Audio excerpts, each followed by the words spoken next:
All right, we'd like to welcome everybody to Cowboys Ride for Free, a little Google Hangout to relive, recap, discuss, cry, moan, bitch, whatever you want to do, following the 37-31, loss to Florida State, where a bunch of us are walking away really confused because we're feeling like we ought to be happy for the rest of the season. I'd say the outlook for the rest of the season feels like it just improved greatly. But gosh dang it, it feels like one got away. And I'm sure I think Gunner is with us. We're having some technical microphone issues, but Gunner's popped up on the screen, which means sound is registering on his side somewhere.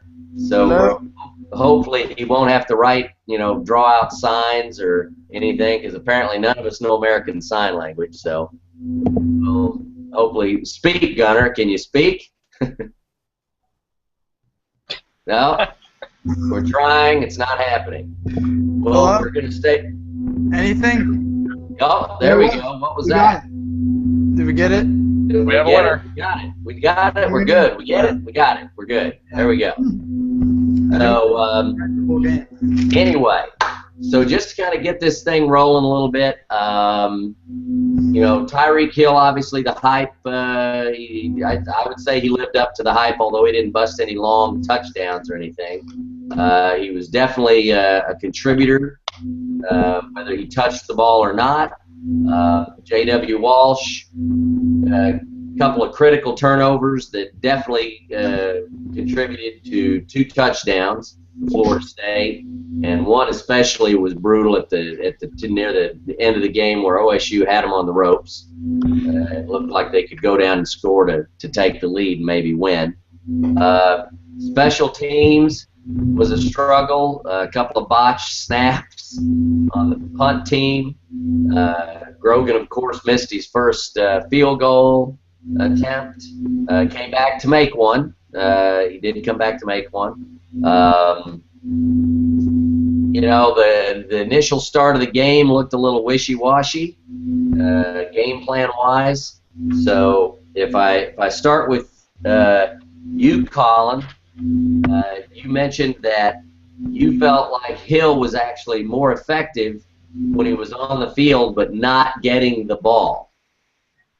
Mm-hmm. From a little bit I was able to catch, I actually just had to game cast it and kind of see bits and pieces here and there. But it only worked because they were feeding him so much for so long. Because they kept giving it to him, just even for the little bit of yardage here and there, it got Florida State really thinking about where is he on the field at all times. And then, of course, early in the second half, they do the fake screen out to him, and the man who was supposed to be covering David Glidden completely bid on it and didn't realize where Glidden was until he was 20 yards behind him. And I think that is really going to be what is most useful with Tyreek Hill. He's going to open up all the wide receivers for more use. Well, and I'll go along with that. Bill Haston, in the interview we had with him earlier in the week, he commented that a guy like that, you really only needed to let him touch the ball offensively, not counting like punts, kickoffs, things like that. You only really need to let him touch the ball 10 or 12 times. You've got to let him touch the ball 10 or 12 times the right way to stretch the defense properly. But if you do, number one, he's going to have 1 or 2 plays that you're going to be talking about after the game. But then the other thing is, they're going to be paying attention to him. And Florida State was paying attention to him from the get-go. I mean, he touched the ball twice, a kickoff return and that handoff on that first 3 and out. The next time Florida State kicked off, they're trying to kick away from him. If that doesn't tell you something, about that kid and what they already decided he was capable of, that was something. And the first stupid swing pass that they threw, and I featured that in the full recap. The first stupid swing pass they threw to him, if they fake it there, Colin, they would have had the exact same play to the other side, because I don't know who the wide receiver was. It might have been Seals, but the quarterback totally bit and released before Walsh ever let go of the ball. So if Walsh had pump faked that, you'd have had a score on that one. Assuming that Walsh could hit him and Seals was going to catch it, or whoever it was. But I think you're absolutely right. If they would get him the ball in the right situations when they do give it to him, he's almost going to be more effective. Not getting the ball, it should open up the field, wide open for the offense. I think at that point, I think you're absolutely right. And this kind of goes along. This sort of segues into what Graham mentioned before we came on, and was my statement that you got to get Hill the ball in the right situations. And handing it off to Hill off tackle is not one of them. Graham, please, who came up with that brilliant play call? I mean, I think Josh, I believe it was Josh, said it best before we came on the air, that the lack of game planning was very evident early on, and it's almost like the coaching staff doesn't know their personnel on the offensive side of the ball. You have arguably the fastest football player in the country right now on this team, and you're running him on power and off-tackle runs, which are meant for guys like Desmond Rowland size that are going to be able to penetrate that first hole and maybe get to the second level. Not have your 5'7". I've stood next to Tyreek Hill. He's not 5'8". He's closer to 5'7", maybe even 5'6". And I'm probably being generous. He's about 185 pounds. He's probably about 175. You can't run a guy like him up the middle, especially when he's your offense right now. I mean, we're talking about, how he not only does stuff with the ball, but he's doing stuff when he doesn't have the ball. He's drawing defenders to him. So he's too valuable for a guy of his size to be running up the middle into a defensive line that will likely have, I would say, at least 2 All-Americans on it this year. Mario Edwards and Eddie Goldman, those 2 guys were outstanding last year. Yes, they lost Timmy Jernigan to the NFL, but they've replaced those guys well. We saw that last night with the ability that they were able to shut down the A and B gaps. But you've got to know your personnel. And I feel like that there was just almost like they were trying to force things. And one thing I've seen with Mike Yurcich and his play calling is he likes to force things, because I think he is, and I think this is a blanket statement for coaches. Coaches believe in their philosophies, and they're going to go with their philosophy regardless of if it's not working, because somehow, some way, they're going to make it work. And the first, I would say, quarter and a half before we saw some innovation with the offense, you saw that stubborn nature that Yurcich was employing with his philosophy, because, I mean, we've seen it before. Shoddy play calling at the start of the game. I just wish we could open up a game with some solid plays and not have 3 and outs for, the first drive. I feel like that's going to be a common theme this year, is we're going to be a team that starts out pretty shaky at the start, unless we're just playing, this next game against Missouri State and UTSA, those may be exceptions. But when we get into conference play, I feel like that's going to be a common theme. We're going to have our opening drive go 3 and out, and then we're going to start rolling. I don't see the point in that, but it is what it is with this with the offensive play calling. Defensive play calling, gold star. Yeah, I have to say, and again, I'm gonna go back to my both my recaps. Actually, it's like like you said, you've got arguably one of, if not you've got one of the at least top 5 fastest football players in the country. A kid who's not just a track guy, he's a football player. He knows the gig. He can play a little physical. He can take a little contact. And the advantage of having him is getting him the ball and getting him to the edge, getting him to the corner as quickly as possible. Well, like you said, handing him the ball to run up the A or the B gap. No, I don't want him taking those kind of shots anyway. And then that swing pass that essentially negates his ability to get to the corner fast and stress the defense. It's like, here, let's motion Tyreek out. So everybody, hey, everybody, here goes Tyreek. He's going left. And now Walsh throws a lob swing pass out there. Hell, by the time he caught it, you had two guys right on top of it. So it's, how they choose to use him. They got to do a better job with that, because it just seems like he just is tailor-made for jet sweeps, zone read sweeps. We see that Walsh has had great success. Walsh scored his touchdown really on what amounted to a little bit of a zone read sweep, where he kept it and went up the middle as opposed to trying to go around in. So I think you're absolutely right. I was just flabbergasted, and this goes in. Josh, will jump to you since this kind of segued into your comment. I was flabbergasted. I think you saw it in my recap. I was stunned that they came out and essentially ran the ball up the middle. I call it quarterback draw, whatever you want on that third down. That you ran the ball 3 plays in a row and just punted. And are you telling me? I mean, I saw comments from Gundy about, well, when our offense finally found a rhythm. Rhythm? You didn't do anything to find a rhythm. You ran the ball behind an offensive line who you admitted took a little while to get comfortable with the speed and the contact in the game.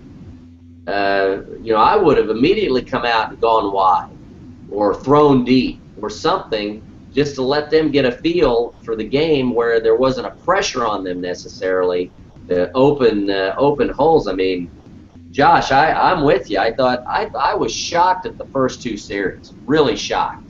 Yeah, I think it's one of those things. I said before we went on air that we had 7 months to plan for this game. That's a long time. And we probably needed all 7 months, because when you're playing arguably the best team in the country, you'll take all you can get. But whenever we came out, there's all this talk about Tyreek Hill and his speed, and then you got Seals out on the outside, and we ran the ball 3 straight plays, like you said, and then we just punted. And I saw someone on Twitter, I don't remember if it was one of us or if it was another OSU fan or blogger, but they said that, I wonder if Yurcich just thinks before each possession, before we start the game, I think we're just going to punt on this possession. Where it's kind of just like it's a fact, where like we are just going to run the ball 3 times to start the game, maybe get a couple yards, and then we'll punt it away. When you're playing the number 1 team in the country, you got to take shots. You got to open up the field. You have nothing to lose, and we really didn't. We didn't open up our game plan until the second quarter, and once we did that, we started scoring some points. Because once you open up the field and that secondary backs up and the linebacking core backs up, you can start to run the ball, not necessarily up the middle, but off the tackles on the outside. But I agree with what you and Graham were saying, in the sense that Tyreek Hill's not a big guy. He really isn't. Graham mentioned, I mean, he stood next to him. He really is more like 5'6". He's not a big guy, and we're sending him up the middle. And I remember just, like, crunching every time he got hit, because I'm like, this guy is our offense. And we're sending him into the mouth of a lion. So it was a frustrating game, especially in that first quarter. It's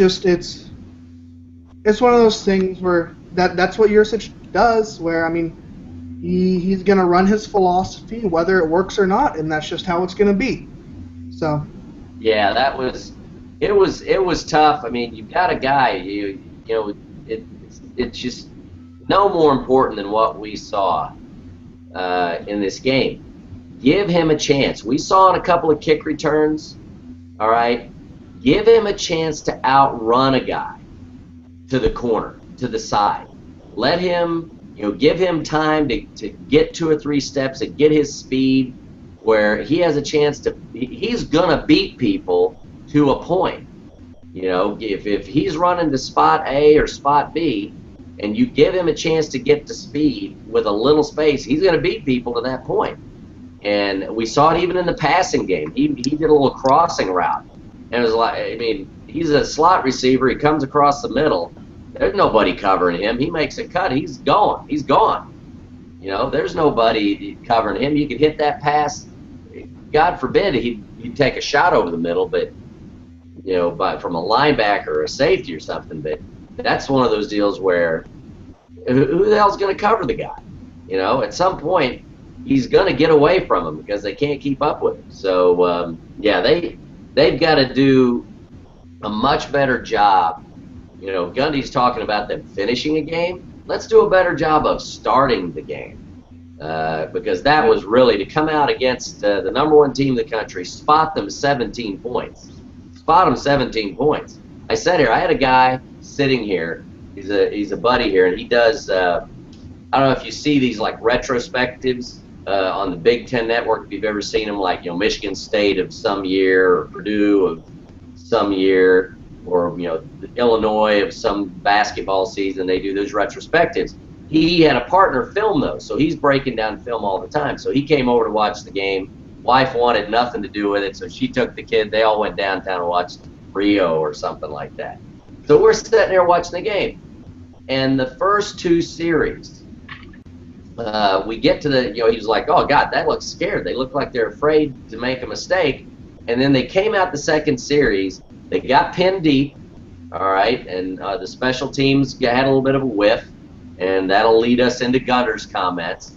But, you know, they were sitting there, and the first words out of his mouth were, they ought to take a shot deep right here. You know, take a shot deep. Instead, you get Walsh trying to throw a little 15-yard slant to Seals, and Walsh can't throw the ball over me. All right, he's got that little flat delivery. The ball comes out flat, no loft on it, and it gets, you know, tipped and intercepted and run in. And the dude was like, "What the hell was that?" And it's easy to second guess the play calling. It just looked like they came out, you know, like you said, Josh, 7 months of game planning, and this is what you come out with on like your first two series. This is what you do. You got to have better than that. And we saw from that team, they have the talent. They've got talent on that team, obviously. So yeah, we gotta start games better than that. Gundy took the time to throw the special teams folks right under the bus in his post game presser, and then of course says, "Oh, no, but I'm not, you know, not blaming," or I can't remember how he phrased it. Or I think he said, "I'm not throwing anybody under the bus," but he's sure throwing them under the bus. Gunner, that special teams play, 2 botched snaps. Thank God Kip Smith looked like he had a little rugby experience on the second one, and of course Nick Grogan right out of the gate, looking like Skip Williamson from Stanford, whatever that Williamson guy is from Stanford that hooked it left. So. It's tough looking deal. You even had the misplayed kickoff, Gunner, on that first kickoff that caused OSU to be pinned deep. I mean, what the heck's going on in Stillwater? That used to be such a good thing. Yeah, it's definitely an issue. I think that botched kick return we had, isn't that what set us up for Walsh's pick? Yeah. Yeah. So, I mean, there goes another 6 points that you can easily get by either, you know, catching the ball or letting it bounce for a touchback. Grogan's in midseason form, as you can see. Did you happen to catch the ESPN All Access or whatever? No. Well, they showed Grogan miss a 30-yard chip shot, and after that, they never showed the results of any of his kicks, just him hitting the ball. But Oh no, you know what? I did see that because he missed it right. I think he missed it right. And then there was some other kid that they showed kicking after that, and then they showed him kicking a couple of times, but you never saw what happened. Yeah. So, I mean, They showed the one drill. They showed the one drill where they were supposed to, like, avoid the first guy, hit the second guy, and then find the ball. Like, there was like 15 minutes devoted to Gundy just being like, okay, you avoid the first guy, hit the second guy, and get the ball. And they couldn't. The special teams they couldn't do it. It took them like 15 minutes to get it down. Yeah, that I mean, Gunnar, what would you say that? I mean, is it who was it? Was it DeForest? Who was it that had all the special teams? The coach that dealt. I kept wanting to say DeForest, but DeForest was here up until I think he left after 2011. He went with Holgerson to West Virginia. Right. Special teams guy, and it felt like under him we had the best kickers, punters. It was Sharp, Bailey coming through, and we were great at special teams game, kicking and punting wise. But it seems like now I think they split up the coaching jobs to where everyone sort of pitches into it. Not working too well. Yeah, whatever they're doing over the last couple of years is not good. Graham, go ahead. That's become a huge mistake with a lot of coaching staffs. That they've decided to kind of eliminate the special teams coordinator position and just kind of make it a a la carte through every position coach. They do some sort of role within that, and that is it's not been the answer of any schools that I've seen working. Even if you look at a school like Alabama, they don't have a special teams coordinator, and you see year in and year out how I would say poorly their kicking game is. You have to focus on this, and obviously I'm a little biased. I was a specialist long snapper in high school. You got to focus on that because it can lose you games just as easily as anything else. Honestly, the biggest play besides Jameis looking like a video game running around in the red zone was the rugby punt. I was sitting about 14 rows up in the 100 section there on the FSU end zone, and I mean, I saw that and I looked at my buddy that was sitting with me. I was like, "That's the biggest play of the game so far," because at that point we still had a chance, and I was like, "That may have very well saved our chances of winning this game because if that doesn't happen, one of two things happens: they block the punt and recover on the inside of the 5, or they score." He got it in some miraculous way, got that bounce to get to about the 50. I would have taken it at the 30, but divine intervention happened and it got to the 50. And that's probably the second biggest play of the game. People won't think of that because it was a broken play. But just from a standpoint of what actually transpired and all that, it's a huge play. Yeah, no, him getting it out of there was a pretty big play. I think and if you look back at it, if you just look at what what plays led to any kind of Florida State success and direct involvement. Special teams really was probably directly responsible for like 9 points. You had the Grogan miss, so that's 3 points off the board, and then the two mishandled punts ended up resulting in field goals for Florida State. Walsh, his two miscues, directly resulted in 14 points. And now I'm going to go to Nick because you brought this up. Walsh, I agree 100% that his leadership was absolutely apparent as the game wore on. Especially when the OSU got down 17-zip. Nobody lost their cool. He obviously stayed composed and definitely played better as the game wore on. I got an issue with the arm, and dag nabbit that fumble. That hurt. It hurt, Nick. I wanted to crawl under the couch. That was a tough one to take, but it happened so quick. I mean, it's so easy to watch it in super slow-mo, but the guy probably thought he was going to come down and paralyze himself. I mean, he still has to be held accountable for that, for being in a position to be thrown head over heels like that. But once he's in the air, I mean, it's kind of just an instinct thing. But I just want to start back at the beginning of the game. It's easy to say you come out and you run, and how bad that is and punt.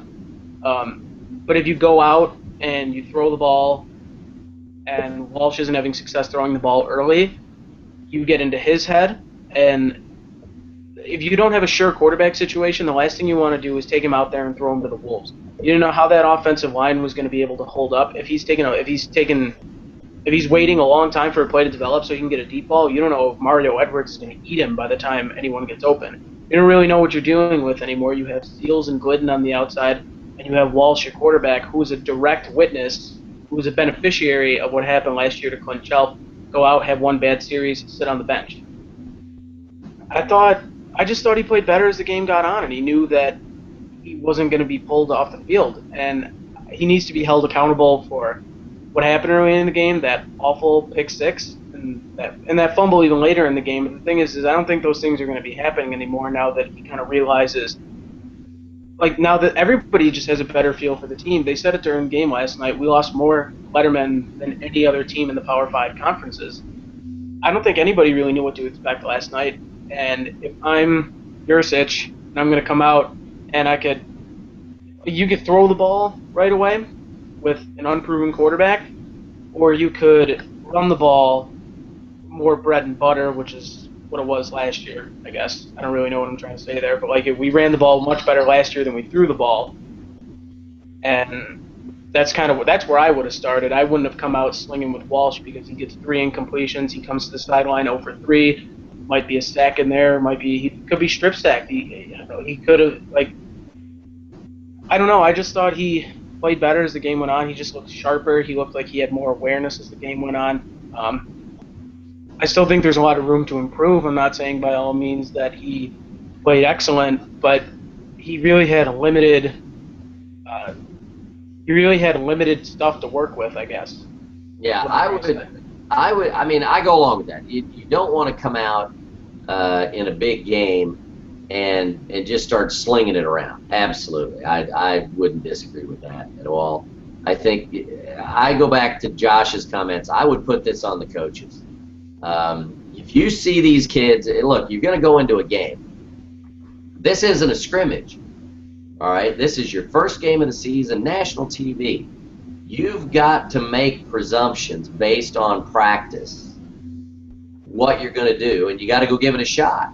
You know, if they're walking into that game saying, well, you know what, let's run the first 2 or 3 series and kind of see if we kind of figure something different out here because we're really not sure what's going on. Holy crap. You know, I mean, I'd agree with you. I wouldn't come out and sling the ball around. That'd be a little bit silly because that's not Walsh's strength anyway. But I'd like to see him come out and, you know, try to stress the edge right out of the gate with Hill. Something. You know, do something. Hey, guess what? Put Walsh in the shotgun. Hill's so dang fast. Just say, Walsh, set up, throw the ball as far as you can. All right? Hill, you're just taking off. 25 yards. You know? But yeah, now right. you Yeah, understand it might the only be personnel 25 thing. yards. But I'm just saying something, if they had done something in that first series, you know, the second series doesn't really matter too much because of the interception on the first play, but the first series just seemed like such a, you know, they just came out and ran the ball 3 times with it looked like no imagination. No, you know, like a little zone read something, a jet sweep, anything that would have resembled some creativity, but not necessarily opening yourself up. The jet sweep's a perfect play in that moment because it's a pass. Technically speaking, it's a pass. So you could take a shot with something like that, you know, and you're not really putting yourself at much risk. So, you know, but I agree 100% too, Nick. He played better as the game went on. He definitely did. I mean, his second you know, Florida State, I think, outscored their opponents last year. It was something like 210 to, I don't know, some ridiculous number, 210 to 100 or something in the third quarter. And Oklahoma State outscored them in the third quarter. So, you know, as we talk about that now a little bit, because I mean, we all, myself included, and Colin and Graham and Gunnar and Josh, we did speak very negatively about what we saw. If we take a little bit larger picture, a little more global view with this season-long view, Nick's positive comments there that Walsh played better as the game went on. We've talked about this season, and Oklahoma State's been ranked anywhere from 3rd to 7th in some preseason Big 12 polls. How much of what we saw on Saturday night changes, or how much does what we saw on Saturday night change a view that you've had, as you look at what the outlook is for the season? Nick, we'll go in reverse order. Nick, why don't you start with that? I think it was kind of tough to have really a view to start with, because you don't really know. Like, Tyreek Hill's fast. Tyreek Hill's going to be good. You know what you have in Desmond Roland. But then with the rest of the offense, you lose Josh Stewart. You have a huge question mark with the offensive line, and you have a huge question mark at the quarterback spot. It was tough to have an outlook at the beginning. I thought it was going to be something like an 8-4, 9-3 season, and I think it'll be like a 9-3 season. I'm pretty firm about that. I just think the inexperience is still there. It'll be there all season. It's going to be tough.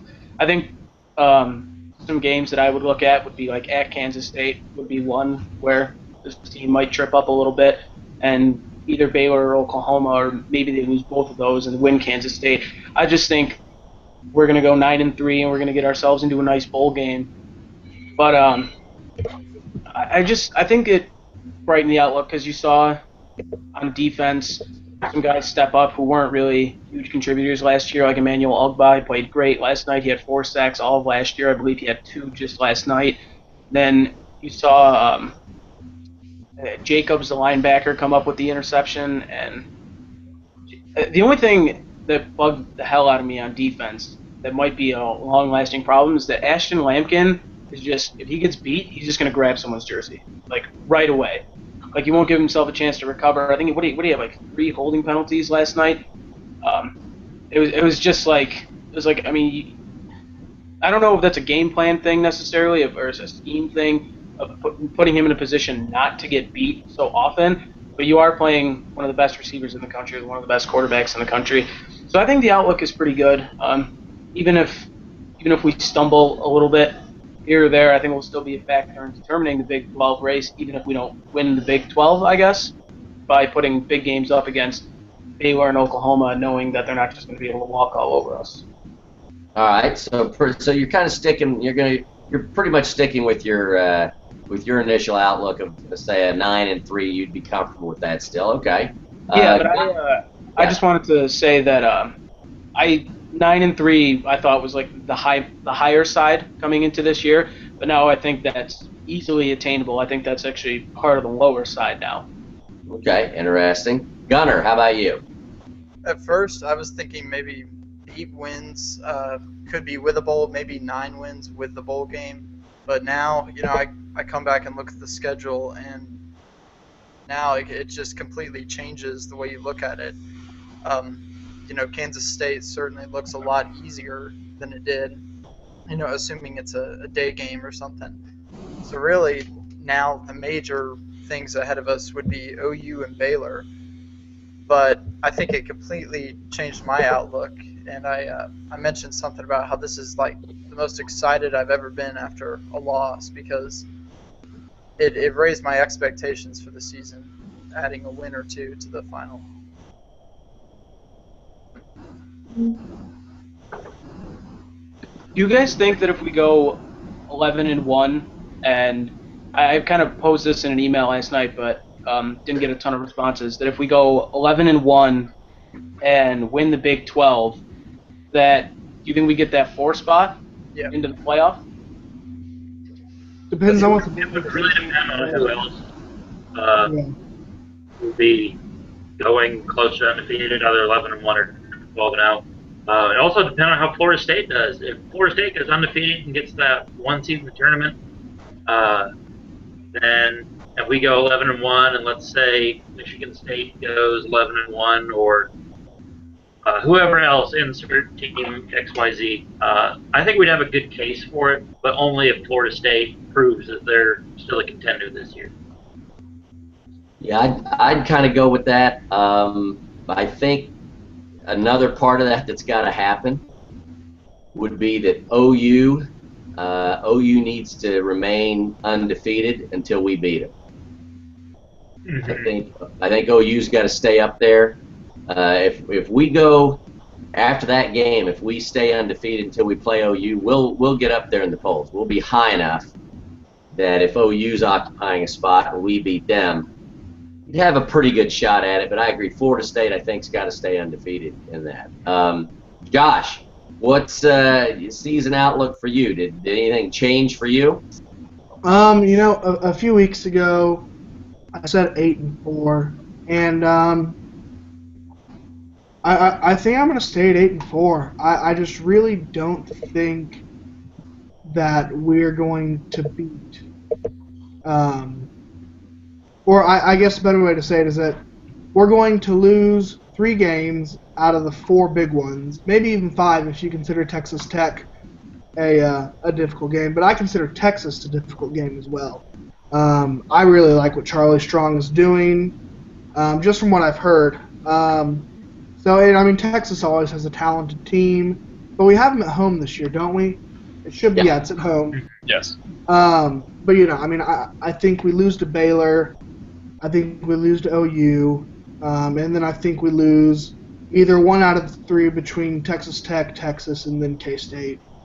So I think 8-4, get a decent bowl game.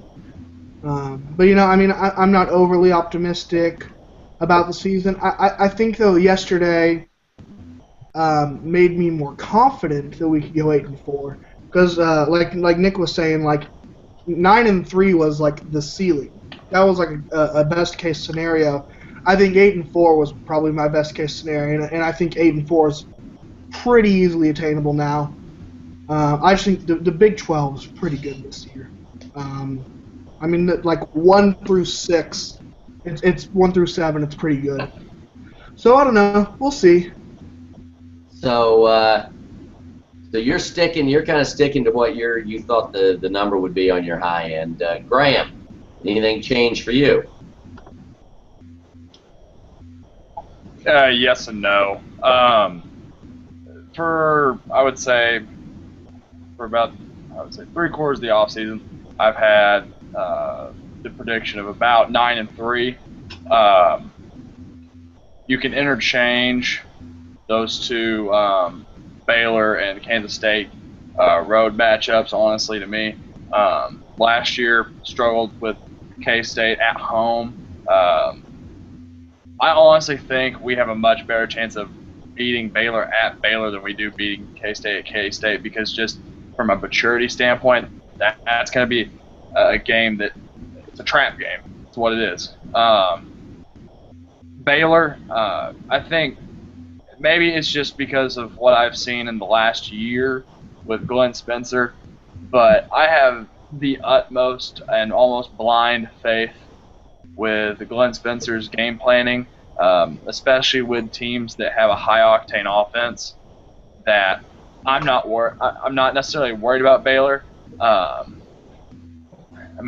They're still a strong team. I think they're going to be more gimmicky than they were last year, so I think that plays into our favor. But with K-State, anything's possible, especially in Manhattan. That's a tough road matchup, has been for the last few years for any team in the country, not just the Big 12. So I think 9-3 is about as rock solid for me as you can get. I think it's very possible for 10-2. I just do not see us walking into OU when we have won one game against OU in the Gundy era. You had to go there, didn't you? I just do not see us walking in. I mean, numbers don't lie in that situation. I just don't see it with this team. Maybe next year, the year after that, maybe. But by that time, Glenn Spencer may be the head coach of another program, and we may be sitting here scratching our heads about our defense. When he might go pick up a Mike Yurcich on the defensive side of the ball, and then we're going to be really upset. God, I hope. So, No. Let's not talk about that. I'm gonna get Yeah, sad. you know what, Graham? That's a penalty, man. You went two bad places in the same. Party foul. That's somebody throw a flag. I do want to say this because I think I'm on to something here. Last night, we've talked about seeing this team, a young team, grow up, especially J.W. Walsh. We saw him take a leadership role last night. What I think is a little interesting, though, is have we not seen almost the maturation of this coaching staff? Maybe not on Mike Yurcich, but he's only been here for a year. But with Mike Gundy, we have seen a guy that is, and I mean, there are still some things that will never change with Mike Gundy. His paranoia will still always be the way it is, especially around media, outside people. That will never change. But from a standpoint of playing these big games, for a guy that used to just hate it, I think he relishes this opportunity now. I think he likes playing these big games. And I think that he grew up last night a little bit. A 40-plus-year-old man growing up, I mean, that's, a little absurd. But, I mean, he stuck with a quarterback in the first game. I feel like that's a huge step for him, especially when the chips were stacked against J.W. Walsh immensely early on. And especially the fact that because Dax was going to get 12 snaps. Yeah. I mean, I think we're seeing the growth even in the coaching staff.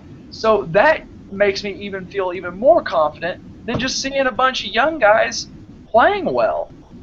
Last night I'm sitting there and, I can remember rosters, I almost Rain Man ability remembering rosters. And last night I would turn to my buddy who went with me to the game, and I'm like, who was that? Who is this guy? I did that on defense a lot more. I think we've had this hyper focus on offense this entire summer, especially because of Tyreek Hill. But and there's more guys. James Washington, I think, is going to be a star in this program. I compare him right now to Josh Stewart. I think he is his heir apparent. I think they are the exact same player, and I think we'll see that more and more as he grows into this team. But on the defensive side of the ball, I mean, Josh Furman, the transfer from Michigan, I had forgotten about him. I had completely, and he made some very good plays. No, he had an excellent game. Excellent game. Yeah. I mean, just guys that were the safeties. I was so impressed with the safeties. I didn't think that our safety situation was going to be that strong this year. But Jordan Stearns and Trey Flowers, those guys look rock solid out there. One blown coverage, I think, wasn't it? One blown. And you're going to get that against the number one team. It is what it is. You're playing against the Heisman Trophy winner with a good collection of the team from last year. Obviously, they lost, Kelvin Benjamin, and thank God they lost Kelvin Benjamin. But we're seeing such a maturation. I think even in the coaching system with just confidence. I think in the past we've had an issue with coaches being confident in the personnel. Yeah, no, I would agree with that. The coaching, the atmosphere, the culture. Gundy talks about it all the time, and I think everybody knows what my issues with him are. They're not around necessarily. They're not as much around coaching as the media part of it, but he's definitely instituted a culture around the team that win or lose, because like he said, they've lost 3 close big games in a row. but they have been in all those big games and have had opportunities to win the game.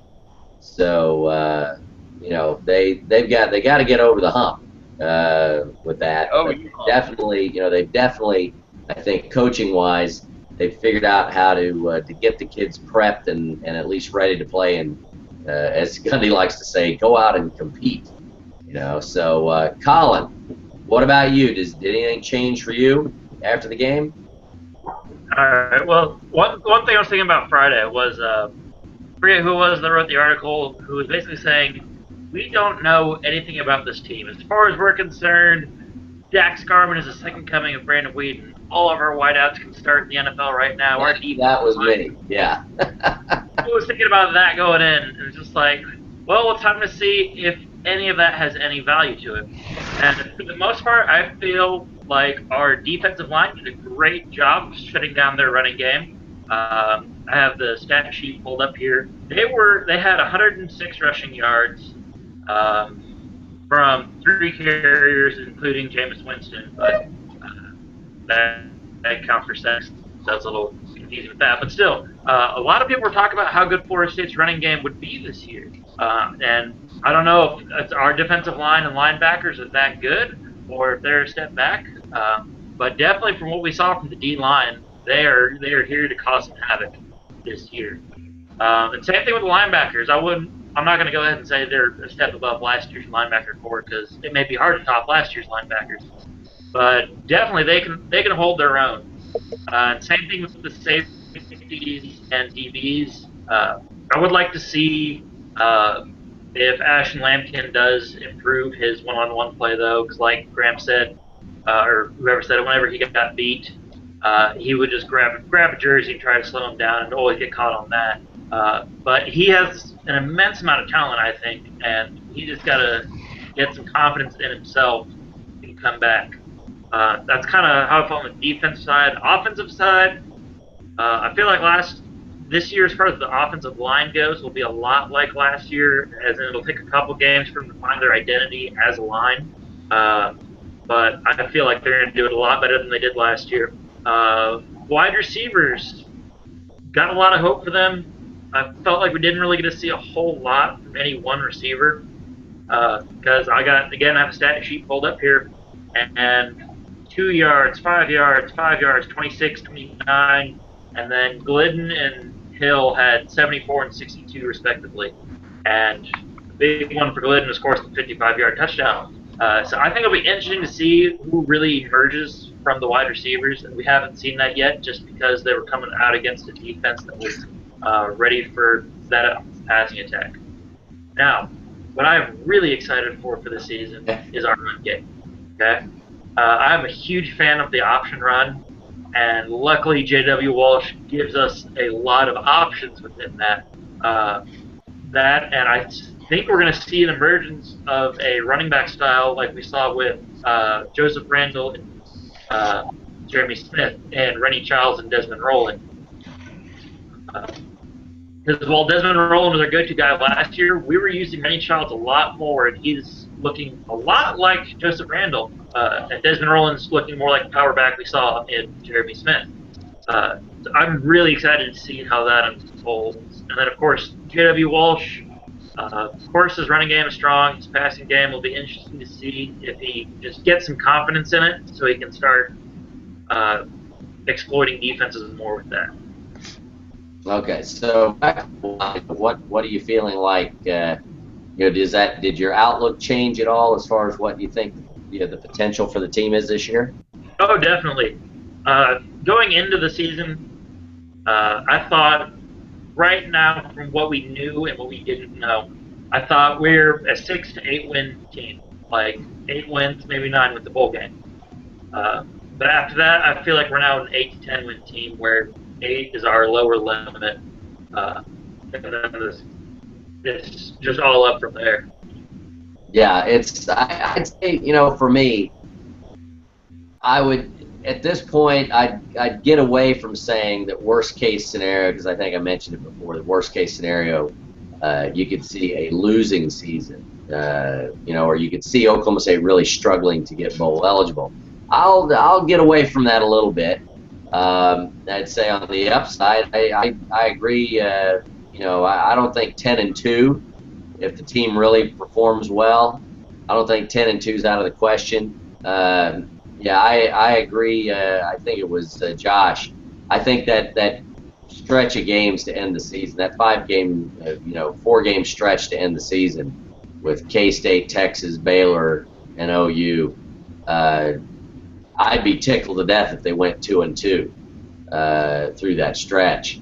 The thing that just gives me pause, and I'll go back to I'm going to plug Pistols Firing here again, but he made the comment that we're not going to blow out teams with Walsh. We're probably not going to blow teams out. You're going to have games where, okay, maybe you win by a couple of scores, but you're always going to be in the game where, oh my God, if the other team scores, this thing's in doubt. That you probably aren't going to light teams up with Walsh at quarterback like you would with Brandon Weeden at quarterback. So, and that is what it is. So given that situation, I feel like the line between 10-2 and like 7-5 is a really, really thin line. I mean, you saw how West Virginia played against Alabama. I mean, that was really actually impressive. Not that Alabama looked necessarily like they were some great behemoth, but West Virginia played well. Clint Trickett is a good quarterback, and you just see a game where Walsh, again, if Walsh struggles a little bit, they're not able to get the ball downfield at all. I definitely think, as has been said, that the playbook shrinks a little bit with him. You've got to be able to stretch the field vertically, and as I said in my recap today, I think that Shelf was not as accurate a passer as Walsh, but Shelf could stretch the field. Shelf had the ability to drop a ball into space, occasionally, and that really, that can make a difference in an offense like Oklahoma State's. How about, as we go into the next few weeks, obviously we've got schedule is just perfect because thank heavens we don't have to play UTSA next Saturday. That just would feel to me like Houston 2009 all over again. But they get a nice soft landing with Missouri State. Then UTSA, they'll have their feet back under them, I think, for that game. Texas Tech looked a little weird with who was it, Central Arkansas yesterday. You guys feel pretty confident that out of September with just the one loss? Gunter, what do you think? Well, as far as September goes, Missouri State's obviously not going to be an issue. I think offensively we'll do enough to beat UTSA. I know last year that was Walsh's best game, and they started to bounce back there at the end, but that was after we kind of assumed we had the game won. But I really don't think UTSA is going to be an issue. Texas Tech might give a little bit of trouble, but once again, I think this offense, we're not going to play a defense as good as Florida State for the rest of the year, I don't think. And I think now we know how we're going to be able to use Tyreek Hill. And I just think he's just going to tear up Big 12 defenses. I don't think they're going to be able to stop him the way Florida State was able to. Yeah. No, I would agree with that. I think Tyreek Hill's definitely going to torch more than his share of defenses as the season goes on. As long as they're not running in between the tackles. Graham, what do you think? You think at this point now we get out of September 3-1? Yeah, absolutely. I think that Tech really doesn't scare me this year.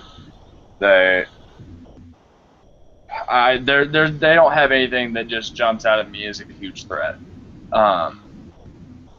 we did well last year in a place that they thrive at, especially in a night game. They play very well night with night games over there, so I'm not too concerned about that.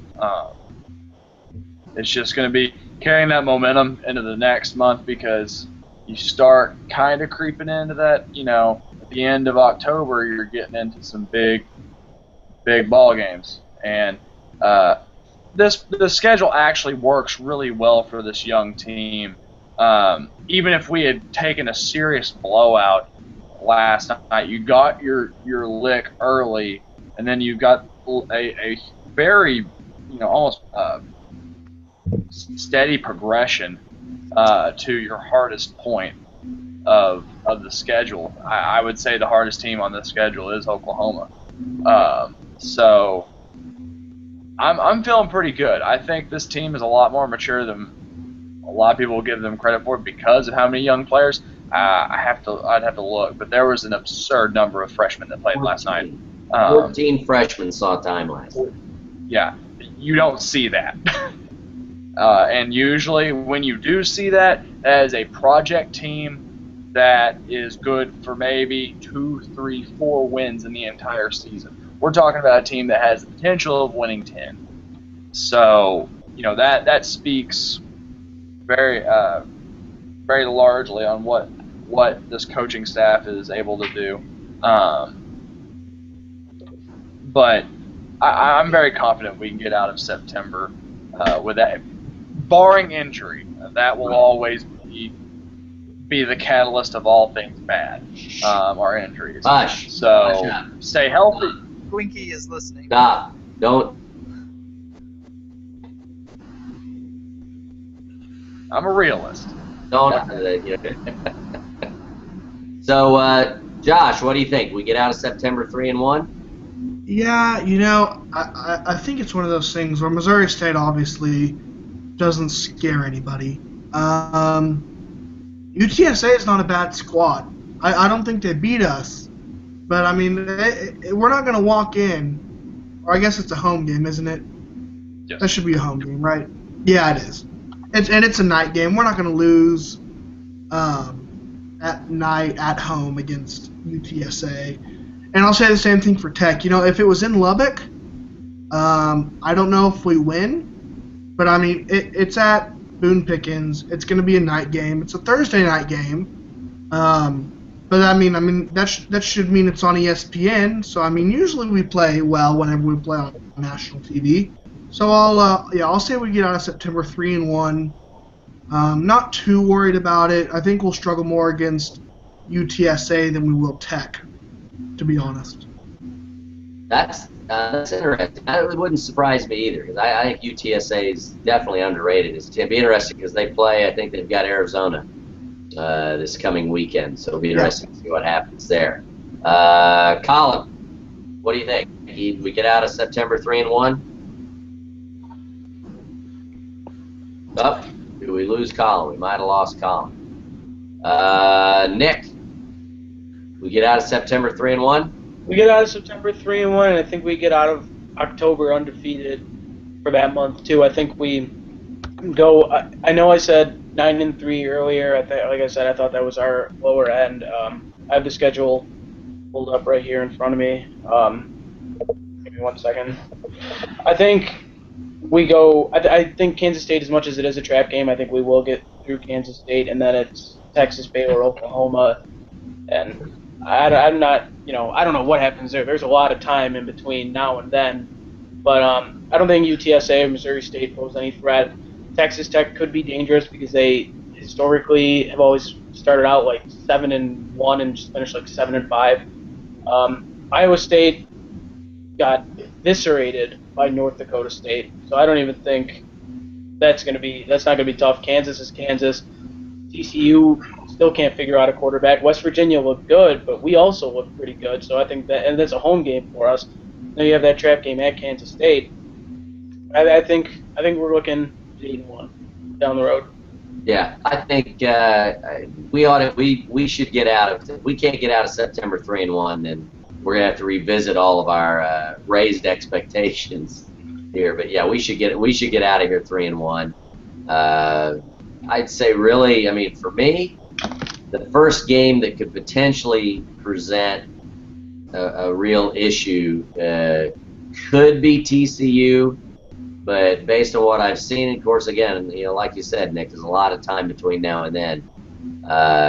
West Virginia suddenly, could become a little more difficult game. I have to say, I'm a little more afraid of Snyder in Manhattan than I am Bryles in Waco. So I just think that stretch of games, those last 4 games are tough. And like I said before, I'd be tickled to death if the team went 2-2 in that stretch. I think that'd be a win. Can I jump in for a second? Yeah. I don't really think West Virginia is as well as they played against Alabama. I don't really view them as much of a threat at all, simply because the game is at home and it's a revenge game as well. So, and that's just what I thought about West Virginia, because as much as they look good, we look pretty good too, and we're pissed off at them. So. That shiny new stadium in Waco is nice, though. Gosh, yeah, it is. Yeah.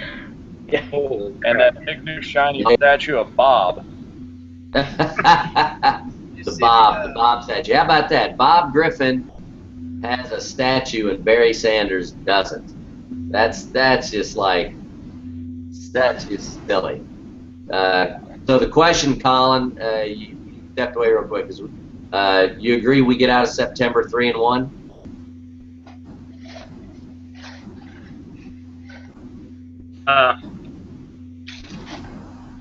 I think with Missouri State and UTSA, not too much to worry about. Not at least, especially since UTSA is a night game for us, and we always do better in night games. And then that, of course, leads into Texas Tech, again, a night game. But I have seen nothing from Texas Tech, like Graham said, that makes me worry in the slightest. Yes, they do have Davis Webb, and Davis Webb is a good quarterback. However, he was, quite frankly, flattened and broken up more often than not last year in Lubbock. That, and no matter how good you look at Texas Tech's offense, they're consistently let down by their defense, I think. Every time you hear about, they got this great quarterback recruit, they got a good wide receiver or anything like that, my first thought is, that's great and all, but look at Virginia in 2012 and 7-5. It's one of those things where, yeah, you can have the best offense ever, but quite frankly, if you go up against any good defense that slows you down, then you can't in turn stop the opposing drive. Then you're just in trouble there, and I think that's what's going on with Texas Tech right now. All right, so we have a pretty good consensus, 3-1, getting out of September. We got Missouri State coming up, a cupcake game. Love it. Missouri State's not a great FCS team. They've had I can't remember looking at their record, but I don't think they've had a winning season in quite some time. If you had to pick one thing following the Florida State loss, going into Missouri State, if you had to pick one thing that you would like to see out of the game against Missouri State, what would it be? And let's start with Josh. Dax Garman. Can that be my answer? Like, just throw it. Like, put him in there. Like, it's Missouri State, and I'm not saying that you take J.W. Walsh out, like, early in the game. I think you played J-Dub in the first half. Let Dax run it in the second half. If Mason Rudolph isn't redshirted, which he should be, put Rudolph in, Just don't play Walsh the whole game. I don't expect him to. But let Dax play. I mean, there was an article on Cowboys Right for Free a few weeks ago. I don't remember who wrote it, but it was like 25 things that have happened since Dax played in a football game. Oh, is that Gunter? Was that yours? Was it good? Was that Gunner, you? yeah. I think that was. Okay, yeah. I mean, put them in. You know, it's fun. It's Missouri State. Why not? Yeah, right. Gunner, what would if you had to pick one thing, what would you want to see this Saturday out of the game? No, I'm gonna have to go with him and say Dax. I really don't think we can win a Big 12 championship with J.W. Walsh, and I don't expect a Big 12 championship this year. But what you have to remember is that whether it be Dax or J.W., they're only juniors, so they're coming back next year, and you want to build momentum because if this team's going to win 8 or 9 games this year, you got to think that they might be Big 12 favorites next year, and I just don't think Walsh can get there. I think he's going to do Zach Robinson things and get you 8 or 9 wins this season. But, since Mike Yursich was hired, we've averaged 26 points per game with a run-first quarterback against Big 5 conference teams, and we average 42 points per game with a pass-first quarterback. So since he can't stretch the field, I think that creates a lot of problems, trying to run it up the middle, because when Shelf was quarterback last year, I know Roland had a lot of success doing that. I just think I want to see what Dax can do. That way, affirm my beliefs of whether or not he's even worth it. There we go. Real quick, Colin, guys. what do you want to see, Colin? Man, just on a lighter note, I want to see Dax just see if he does have this cannon that I've started to refer to him as Dax the Destroyer. I hope that's a true nickname. But I also just want to see us establish an offensive identity that isn't necessarily look for Tyreek Hill. Because, that'll work, yeah, but, may screw us over in one game or another if we don't have an offensive identity outside that. So I'd like to see that come up. So. All right, Nick, what do you want to see? Okay, just one quick one. I want to see Dax too, but when it's 35-0. I don't want to see him early in the game because that'll shatter all the confidence JW just built up. But what I actually want to see, and granted it's only just Missouri State, I want to see Juwan Seals step up because he looks like a monster out there. And I know Florida State has a great defense, and I know it was tough to get him the ball, but I think he can do some serious damage in the Big 12. And I want to see him get a big confidence-boosting game, like 150 yards and 2 touchdowns or something like that. I want to see Juwan Seals, because you saw some of the ball skills, like that botched pass interference call. He still almost came, on the deep ball to the end zone, he still almost came down with it. He's a beast. I just want to see him finally just spread his wings and just be the guy in the wide receiving corps. Okay. Graham. We still have Graham. We lost Graham. Graham's out for a minute. I'm gonna go a little bit along the lines of where Gunner was headed with this, and where a couple of you other guys mentioned. And even if it's not Dax, even if it's Rudolph, if Oklahoma State's going to recruit the wide receivers that they're going to recruit and keep recruiting them, those guys are going to stop coming here if you're going to have J.W. Walsh as the quarterback, for the next 2 years. This